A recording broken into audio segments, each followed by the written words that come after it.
किती 100 बारामती झाल्या पाहिजे असं सांगितलंय. मग दादांशिवाय पर्याय नाहीये. दादा किती असले तरी महाराष्ट्रात एकच दादा, अजित दादा. की ही स्वतःला अजित पवार समजायला लागले. तर ज्या पदाधिकाऱ्यांना नाव नाही घेत, ज्यांची वडापाव खायची लायकी नव्हती, 50-50 लाखाची गाडी घेऊन हिंडायला लागला, कुठं आलं? जी चूक लोकसभेत झाली होती ती चूक आता बारामतीकर करणार नाही. त्या पुढाऱ्यांमुळे जनता थोडीशी दादांवर नाराज आहे.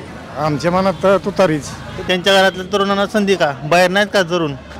वस्तीवरती जायला साधे म्हणजे असे टू व्हीलर सुद्धा जात नव्हते, पण आता पायाला चिखल सुद्धा लागत नाही आणि दादांशिवाय पर्याय नाही.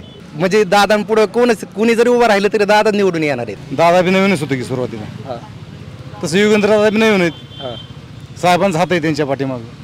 आयऱ्या गैऱ्यांचं काम नाही दादा बनायचं. 35 वर्ष राजकारणात जिजायचं, मगच दादा व्हायचं. उभा होतो अंगणात, पाहत होतो आकाशात, दादांचं नाव घेतो भारताच्या नकाशात. अजित दादांच्या आव्हानापुढे युगेंद्र दादा टिकतील का हे आधी बघा तुम्ही. विकासाचा वादा अजित दादा, दादाशिवाय आता निवडून आलेलं युगेंद्र दादा यांचं काही काम नाही.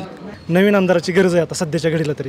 योगेंद्र दादा हे फक्त आमदार होणार आहे, अजित दादा हे मुख्यमंत्री होणार आहेत. नमस्कार, आज आपण बारामती विधानसभा मतदारसंघामध्ये आलेलो आहोत. या ठिकाणी पवार विरुद्ध पवार हा सामना रंगणार आहे. कोण निवडून येणार आहे आणि कोण बारामतीचा आमदार होणार आहे, ठीक आहे. तर चला, तर बारामतीमध्ये 2 दादा आहेत, तर कुठले दादा निवडून येतील?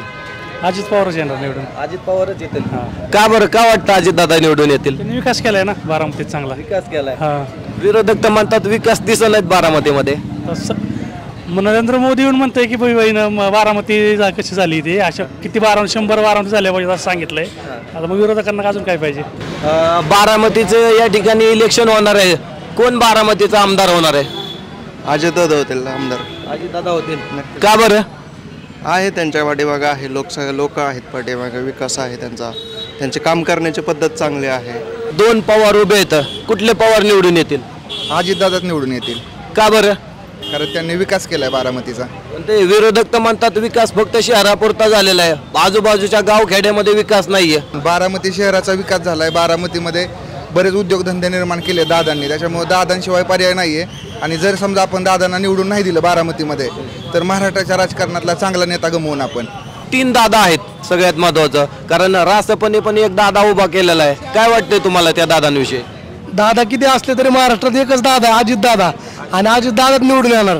शरद पवारांनी एक भावनिक साथ पण घातलेली आहे आणि तगडं आव्हान देखील त्यांनी उभं केलेलं आहे. तर हे आव्हान जर पुढे आलं तर काय वाटतं, दादा टिकतील का पवार साहेबांच्या आव्हानापुढे? 100% टिकतील दादा, 1000%. साधारणतः 9,000 कोटी रुपये दादांनी आणलेले आहेत बारामती शहर व तालुक्यासाठी. त्यामुळे सर्वांगीण विकास दादा करत आहेत आणि इथून पुढेही होणार आहे. जी चूक लोकसभेत झाली होती ती चूक आता बारामतीकर करणार नाही. कारण विकासाचा पॅटर्न अख्ख्या भारतामध्ये फक्त बारामती आहे.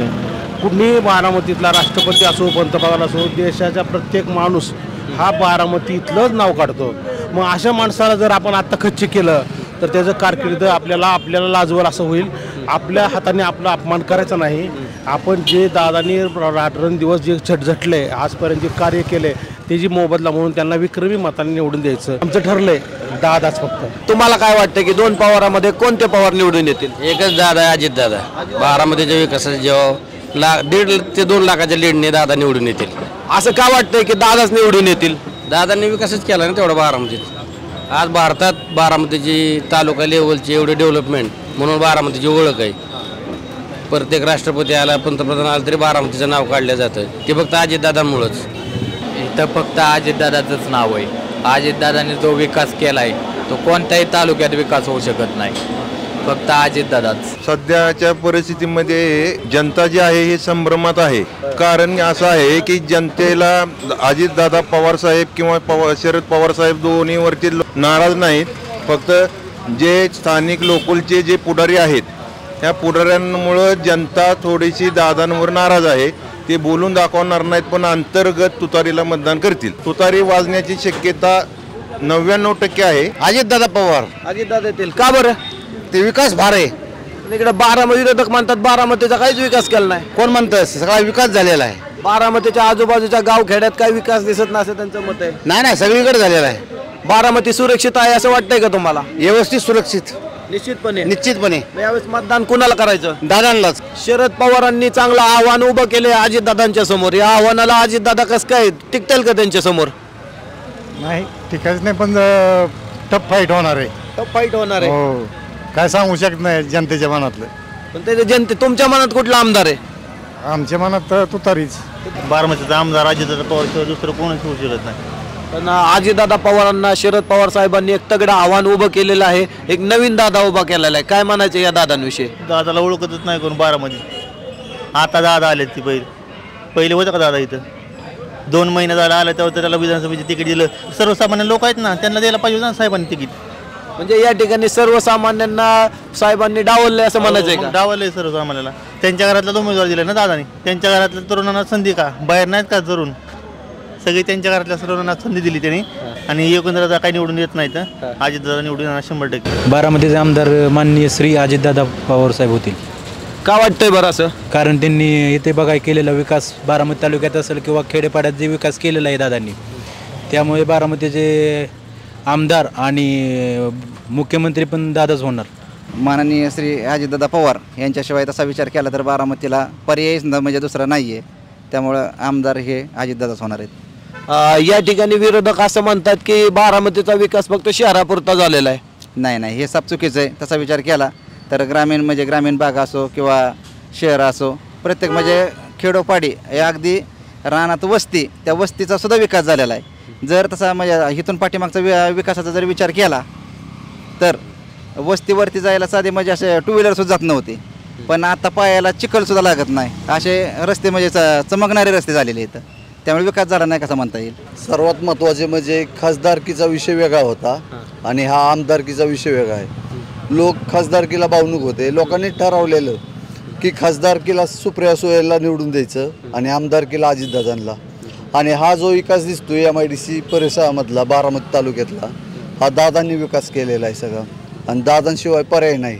साहेबांचं काही योगदान नाही का याच्यामध्ये? साहेबांचं 100% योगदान आहे. सुरुवात साहेबांनीच केलेली आहे. साहेबांनी आणि दादांनी दोघांशिवाय पर्याय नाही. दोघांनी एक होणं गरजेचं आहे, काळाची गरज आहे. गेले 3 टर्म अजितदादा पवार यांना निवडून देत आहेत. यावेळेस असं वाटत नाही का आमदार बदलावा? नाही वाटत लोकांना, कारण दादाची कामं चांगल्या पद्धतीने चालू आहेत बारामतीमध्ये. पूर्ण बारामतीला दादाने भरपूर विकास केला आहे आणि सगळ्यात महत्त्वाचं म्हणजे दादावर सर्व बारामतीचं प्रेम आहे. साहेबांनी नाही का बारामतीचा विकास? साहेबांनी बी केला या, पण जी काटिकी टक्कर तुम्ही म्हणताय का नाही, काटा नाहीच ती म्हणजे दादांपुढं कोणी जरी उभं राहिलं तरी दादा निवडून येणार. तुम्हाला काय वाटतंय कुठले दादा निवडून येतील? युगेंद्र दादा. का बरं? साहेबांनी सांगितले दादा. जसं साहेबांनी आधी सांगितलं अजितदादा, तसं आता युगेंद्र दादा सांगितलं म्हणजे युगेंद्र दादा पाहिलं तर नवीन आहेत, तर त्यांच्या पुढे युगेंद्र दादा टिकतील का असं वाटतंय तुम्हाला? दादा बी नवीनच होतं की सुरुवातीला, तसं युगेंद्र दादा बी नवीन आहेत. साहेबांचा हात आहे त्यांच्या पाठीमागं. विद्या प्रतिष्ठानसारखी संस्था त्यांनी काढली. चॉकलेटसारखी मल्टीनॅशनल कंपनी त्यांनी आणली. डायनॅमिक्ससारखी त्यांनी मोठी कंपनी आणली. हे सगळं साहेबांचं आहे. जो 16-16, 15-15 तास काम करतात अजितदादा, अशासारखा आमदार आम्हाला भेटलेला आहे. उलट आमचं नशीब आहे आणि सर्व जनता ही दादांच्या पाठीमागे राहील ही मला खात्री वाटते. महाराष्ट्राचा एकच दादा आहे, फक्त अजितदादा. गैऱ्यांचं काम नाही दादा बनायचं. 35 वर्ष राजकारणात जिजायचं मगच दादा व्हायचं. एवढंच सांगतो. इथं फक्त दादाचीच हवा. Only on Ajitdada. अजितदादांसारखं दादा दुसरा तयार व्हायला 50 वर्ष लागते ना. साहेबांच्या मागे दादांना दिलं पाहिजे ना. आता दादांना दिलंच पाहिजे. आता अजितदादा इथं विकास आहे, दुसरं चॅलेंज नाही. इथं दादाशिवाय पर्याय नाही. दादाच येणार आहेत आणि विकासाच्या बाबतीत उभा होतो अंगणात, पाहत होतो आकाशात. दादांचं नाव घेतो भारताच्या नकाशात. राष्ट्रवादीचं घड्याळ ही चिन्ह 1 नंबरने निवडून येणार आहे असं मला वाटतं. अहो, अजितदादा टिकायचा विषय सोडून द्या. अजितदादांच्या आव्हानापुढे युगेंद्र दादा टिकतील का हे आधी बघा तुम्ही. विकासाच्या मुद्द्यावरती दादा हे आव्हान पेलतील आणि दादा सगळ्यात जास्त मताधिक्यांनी निवडून येतील. आव्हानाकडे पाहायची गरज नाही. दादांचा विकासच आहे. त्या विकासातूनच आव्हान 1 लाख मताधिक्याने दादा निवडून येणार आहेत. विकासाचा वादा अजितदादा. दादाशिवाय पर्याय नाही बारामतीला. दादाच होणार आमदार. बारामतीचा आमदार 100% अजितदादा पवारच होणार आहेत. कारण त्याला एक असं आहे की हा विकास हा सगळ्या दादांनीच केलेला आहे. आता निवडून आलेलं योगेंद्र दादा यांचं काही काम नाही. आणि गेल्या लोकसभेत जे आपण विचार केला तर लोकसभेनंतर लोकसभेचं भावनिक वातावरण म्हणजे साहेबांकडे होतं, पण आता तसं काही नाही. आता ही सगळे लोकांना माहिती विकास बारामतीमध्ये कुणी केला तर दादा. तुम्ही सर्वसामान्य लोकांना जर विचारलं गोरगरिबांना तरी लोक म्हणतात की हा दादांनी विकास केला आहे. दादा असा एक विकास पुरुष आहे. ह्या महाराष्ट्रात आला आपल्याला एक असं एक वेगळं व्यक्तिमत्व आहे. दादा नसेल ह्या बारामतीमध्ये तर ह्या बारामतीमध्ये अतिशय गुंडगिरीचं प्रवृत्ती वातावरण तयार होईल. ह्या बारामतीमध्ये निवडून तर अजित पवारच येणार, पण लय नाही एक 5-10 मतांनी येईल. ती बी त्याचं श्रेय कोणाला जाईल माहिती आहे का? पदाधिकाऱ्यांना. श्रेय ते दादाला त्याच्यामुळेच जाणार आहे, पदाधिकाऱ्यांमुळेच. यांनी एवढं आक्रित केलंय की ही स्वतःला अजित पवार समजायला लागले. तर मग आता दादांचं एखादे लक्ष नाही का? आता घालावं लागेल की आता घातलंय त्यांनी, ते आता होईल बरोबर व्यवस्थित. बघू आता अजून नगरपालिका आहे, मग त्यावेळेस बी बघू. अजित पवार निवडून येतील, पण मताधिकारी एवढं राहणार नाही. ह्या लोकांचा फटका बसणार आहे फक्त पदाधिकाऱ्यांचा. ज्या पदाधिकाऱ्यांना नाव नाही घेत, ज्यांची वडापाव खायची लायकी नव्हती, 50-50 लाखाची गाडी घेऊन हिंडायला आला, कुठं आलं?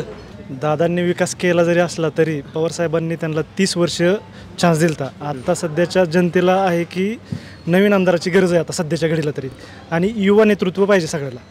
विकासाची गंगा म्हणजे अजितदादा, दुसरं कोण आहे तो अजितदादा शिवार? दुसरे पण दादा उभे आहेत की इकडं? काल आलेले दादा आहेत ते, ज्यांनी विकास केला, ज्यांनी विकासाची गंगा बारामतीत आणली, त्यांनाच मतदान करणं महत्त्वाचं आहे ना. योगेंद्र दादा हे फक्त आमदार होणार आहे, अजितदादा हे मुख्यमंत्री होणार आहेत. त्यामुळे मुख्यमंत्री विकास करू शकतात का फक्त आमदार एखादा माणूस झाला तर विकास करू शकतो हे ठरवा. आणि हे जनतेने ठरवलेलं आहे. बारामतीची जनता फक्त दादांच्या पाठीमागे. योगेंद्र दादा. का बरं? त्यांनी तसं नवीन आहे आणि त्यांचं क्वालिफाईड व्यक्तिमत्व आहे आणि नवीन व्यक्तिमत्व पाहिजे ना. आता दरवेळेस त्यांनीच किती दिवस काम करायचं.